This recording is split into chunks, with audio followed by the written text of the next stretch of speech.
Hello and welcome to Spectrum TV News at 4. I am Francis Edit, coming to you live from Uyo, the capital city of Akwa Ibom State. We'll take a look at the headlines. U.S. President Joe Biden calls for peaceful, credible polls in Nigeria. Akwa Ibom State Governor Dom Emmanuel calls on Akwa Ibomite to reciprocate his goodwill by voting candidates of his choice. Plus, ZEC government outlines military support for Ukraine. We will bring you details of these stories and more in a moment.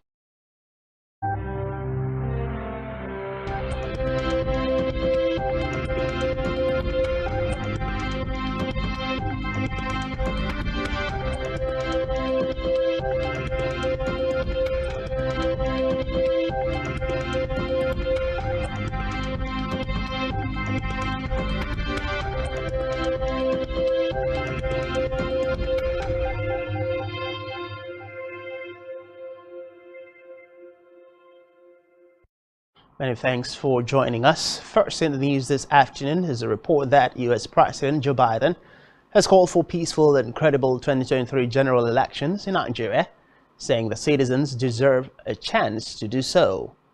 Biden made the call on his official handle today, calling on all candidates to respect the election result and back a peaceful transition. Biden's message re-echoed the stance of diplomatic missions, which released a joint statement earlier.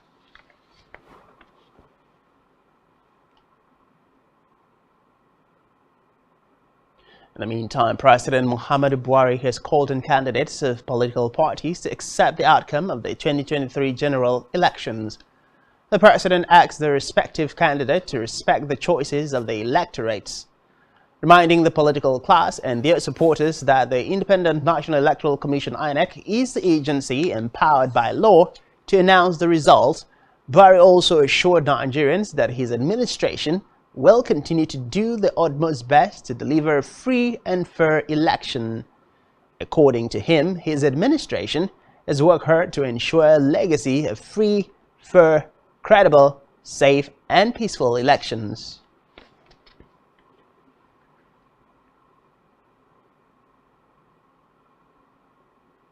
And while the presidential candidates of 18 political parties have signed a pact towards a peaceful election this Saturday, all the candidates converge on the International Conference Center, Abuja, for the landmark occasion.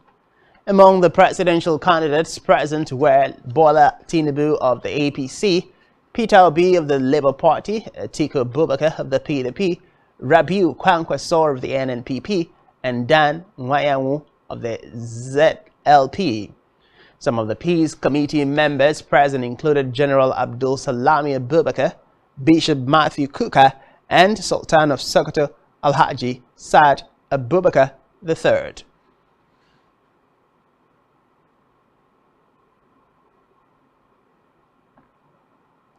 In the meantime, the Independent National Electoral Commission (INEC) has commenced the distribution of sensitive materials in states including Lagos, Benue, Ondo, Ekiti, Osun, and Akwa Ibom State. Also, as part of the preparations for the polls, President Muhammadu Buhari met with security chiefs at the presidential villa Abuja, where he said INEC had no excuse not to conduct successful polls. Meanwhile, the Electoral Commission stepped up preparations through the distribution of sensitive materials to local government areas in no fewer than 9 states. Still on electoral matters, the chairman, Independent National Electoral Commission, Mahmood Yakubu, has said that Commission state offices are already assessing the cash made available by the Central Bank of Nigeria for election purpose. Yakubu stated this during a meeting with leaders of foreign observation missions. The INEC chairman recalled that the mission had presented its cash requirement for prosecuting the forthcoming elections to the CBN, as requested by the Apex Bank. He said despite the challenges bedeviling the country as it prepares for election, the Commission had played its part in ensuring smooth election.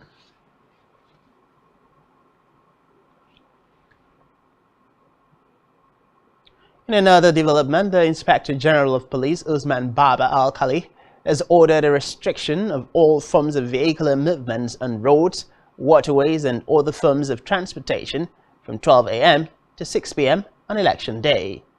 The first public relations officer, Olumuyiwa Adejobi, revealed this in a statement that the movement restriction excludes those on essential services such as INEC officials, electoral observers, ambulances responding to medical emergencies, firefighters, among others.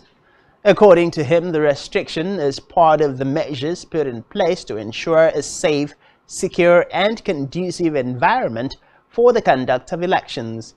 He added that it would ensure public order management, safety of the electorate, as well as assist security agencies in effective policing, thereby preventing hoodlums and criminally minded elements from disrupting the electoral process.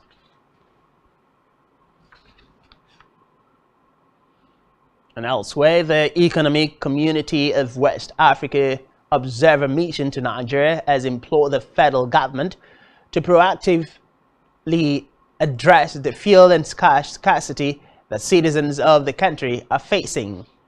ECOWAS further noted that the insecurity crisis in the country should be resolved before the February 25 election. The mission, led by former president of Sierra Leone, Ernest Bai Koroma, gave the admonition during his visit to the Minister of Foreign Affairs, Geoffrey Onyema, in Abuja. Responding, Onyema disclosed that the scarcity of naira and fuel has been a huge challenge for the government. He said that the government is currently taking measures to suppress the burden on Nigerians.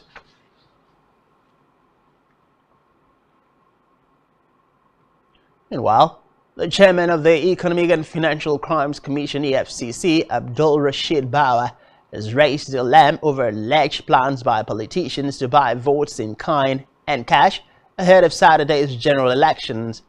In an interview, the EFCC chairman, who confirmed that all of his officers had been deployed to monitor the polls across the 36 states and the Federal Capital Territory, urged citizens to report vote buying, selling, and other evidence of financial malpractices. According to him, the agency is aware of the tactics used by vote buyers and officials are prepared to handle any situation that may arise.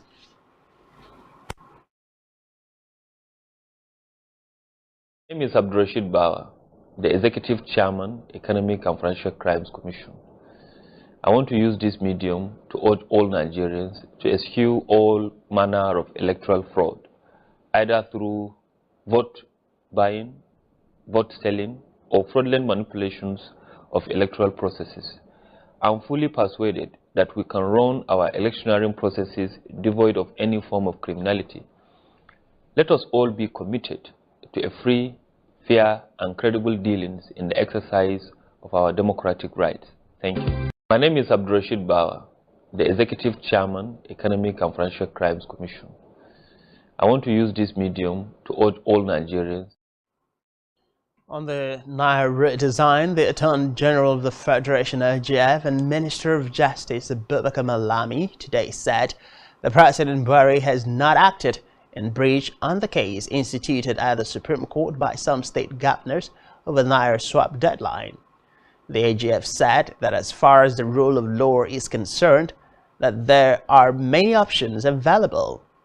This is as the federal government has said that the fate of state governors and other individuals being investigated for alleged treasonable utterances over the Naira redesign will be determined by the security agencies involved.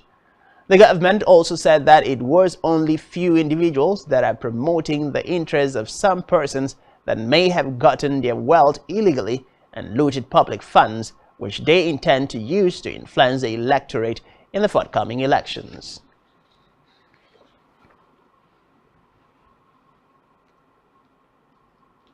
Away from that, the Department of State Services today said it recovered weapons from a property along Airport Road, Nasarawa local government area of Kano. The service described as untrue allegations by in the state that the service was intimidating its members.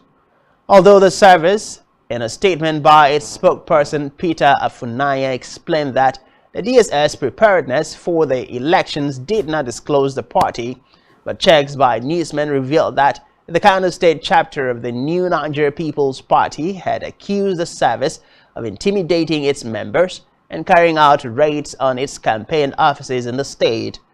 Afunanya said the operation was intelligence-driven, questioning how the weapons were found on the property.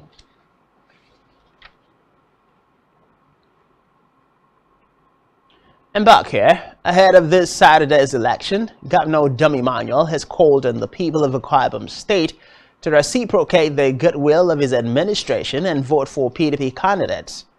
Speaking during the grand finale of the party's campaigns in Ona local government area, Governor Emmanuel, who is the chairman of the PDP Presidential Campaign Council, highlighted the giant strides of his administration to include the completion of various infrastructure and economic development plans, as well as abandoned projects.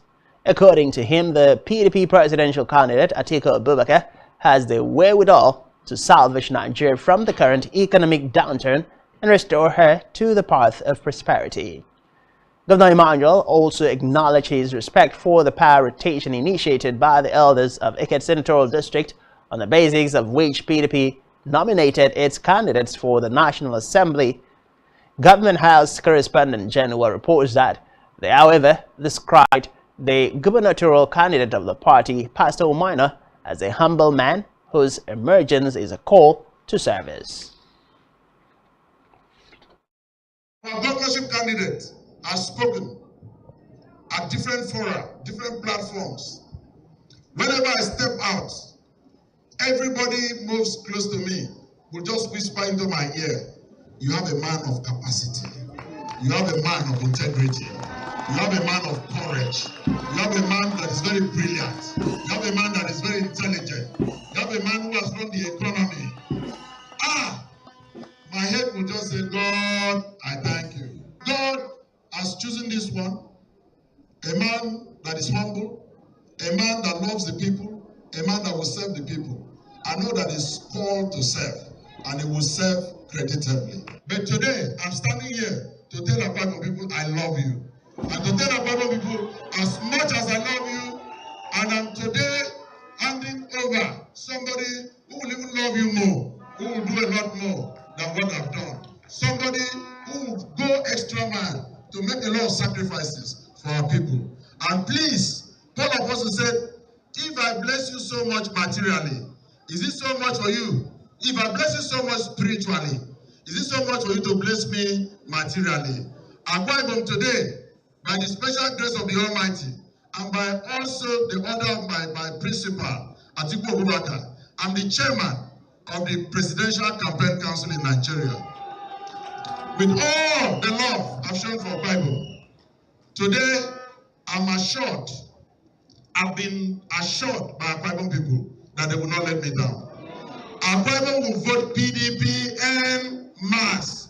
Akwa Ibom will vote PDP en masse. Akwa Ibom, you must make me proud. We move over to Africa, where authorities in Madagascar have announced that the passage of the powerful tropical cyclone Freddy resulted in 4 deaths. According to the country's National Risk Management Office, the storm affected 16,600 people.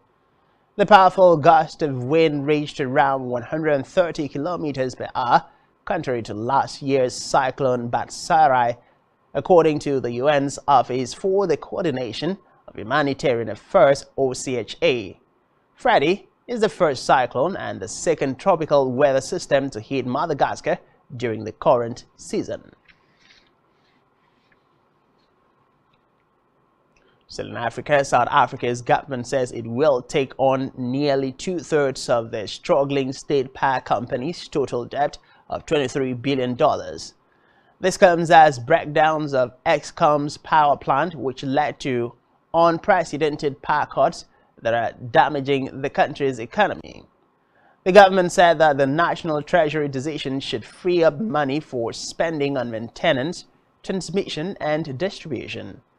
Recall that President Cyril Ramaphosa had declared a state of disaster over the energy crisis earlier this month, a move which allows the government to take emergency measures to intervene.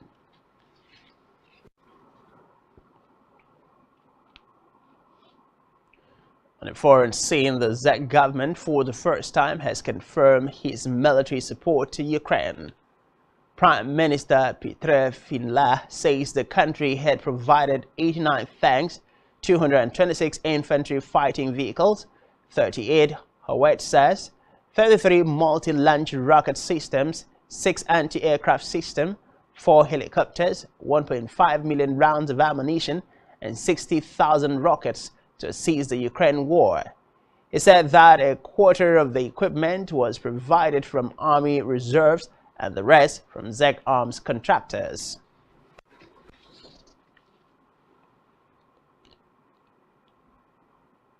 Still on the foreign scene, Wagner chief Yevgeny Prigozhin says an ammunition shipment is on its way to his fighters in Ukraine after he reportedly accused Russia's defense establishment earlier this week of creating major problems with supplies for the mercenary group. In a message and voice note published on his Telegram channel, Prigozhin said the shipment began at 6 a.m. local time today. Meanwhile, the U.S. National Security Council spokesperson John Kirby estimates that the Wagner Group has suffered more than 30,000 casualties, including 9,000 deaths in the battle for the city of Bakhmut. He said about half of the 9,000 were killed since mid-December, and 90% of those killed in December were recruited from Russian prisons.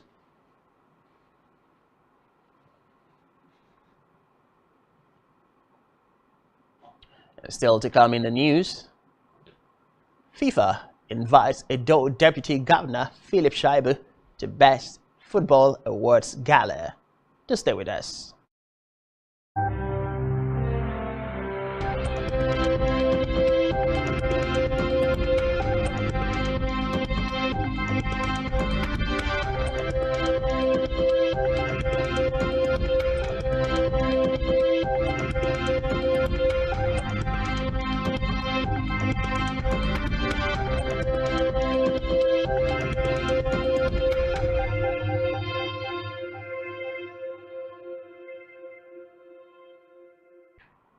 Many thanks for staying with us. Now to the rest of the news stories. In the business news, the federal government has commenced the construction of a 2x30 per 40 megavolt amperes MVA 123 by 33 kilovolt kV electricity substation with 6 feeders in the country. It stated that the project would help grow the country's power transmission capacity to 25,000 megawatts. According to a statement issued by the Minister of State for Power, Gadi Jedi Abba, in Abuja, the project would be completed in 18 months, starting from the date it was approved by President Muhammadu Buhari. It said the Federal Ministry of Power had to embark on the construction of the transmission substation to strengthen the national grid, improve service delivery, and increase the capacity to supply power.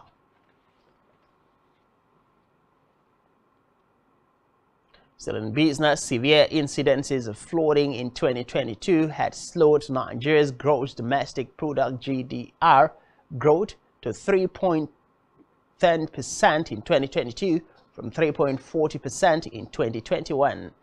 According to the GDP result from the National Bureau of Statistics (NBS), reduced growth in the agriculture and industrial sector of the economy slowed GDP growth in 2022. Despite the good performance of the service sector, the NBS said that although the agricultural sector grew by 2.05% in the reference period, its performance was significantly hampered by severe incidences of flood experienced across the country.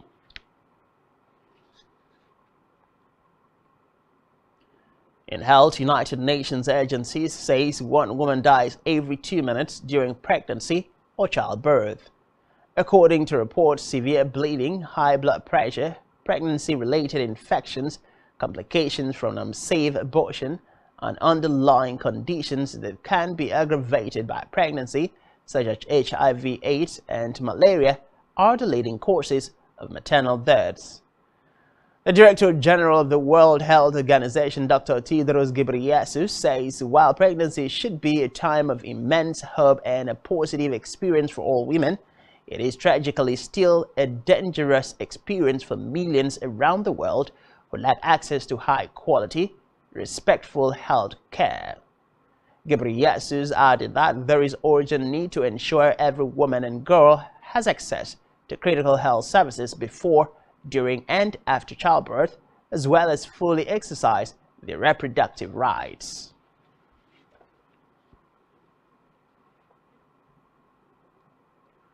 Still in health, Professor Rotimi Olusanya of the Department of Biochemistry, University of Ilorin, has cautioned Nigerians against the practice of concurrent intake of drugs with alcohol. Olusanya gave the warning while delivering a paper at the 228th inaugural lecture of the university titled Modulating the Mediators of Life Processes, the Strategic Place of Enzymes in Health and Wellness. He explained that antibiotics, medication, and alcohol could be a dangerous mix which might increase the risk of unsafe side effects. The biochemist, however, recommended the increased regular and general consumption of ewedu because of its potent blood sugar modulator and immune-boosting activities.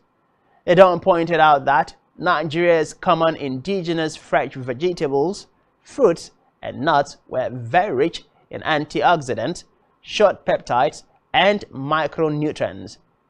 According to him, studies have shown that they are good modulators of relevant enzymes with the potential to prevent and protect against diseases like diabetes, hypertension, and ulcer.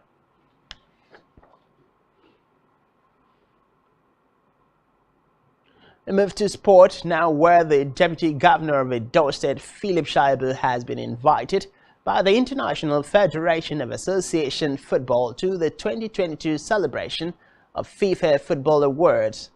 Shaibu got the international recognition and invitation due to his contributions towards sports development in Edo State. The awards will take place at Saleh Playel in Paris on February 27.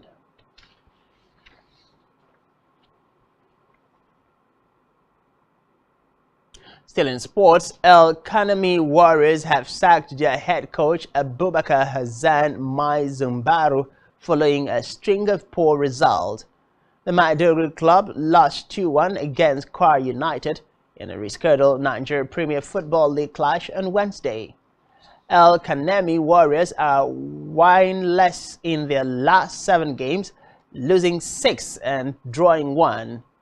The club have recorded just 1 win in 9 league outings this season. Mai Zumbaru was sacked with the entire technical crew. Meanwhile, the club is expected to compose a new technical crew before the start of the second half of the season.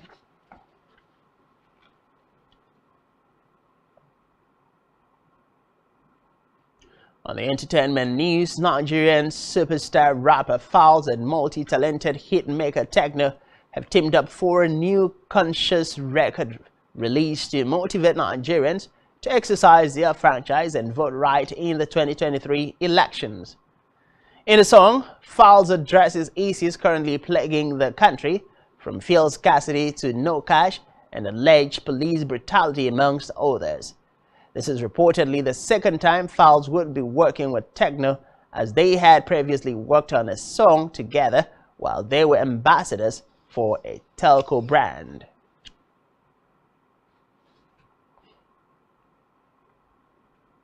Still on entertainment, David Bowie fans will get an unprecedented look into his life, work, and legacy after the V&A Museum acquired the rockstar's archive.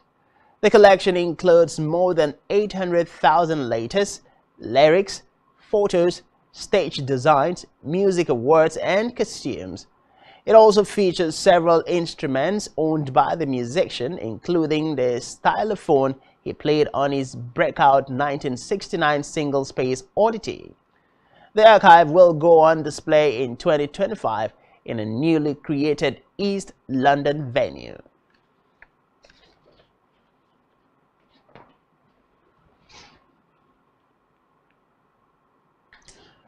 That's all we have for you at this time. Do ensure to follow us on social media and subscribe to our YouTube channel, all of which you can find on our website, spectrumtv.ng.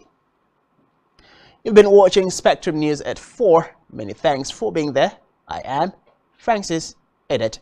Do have a lovely day.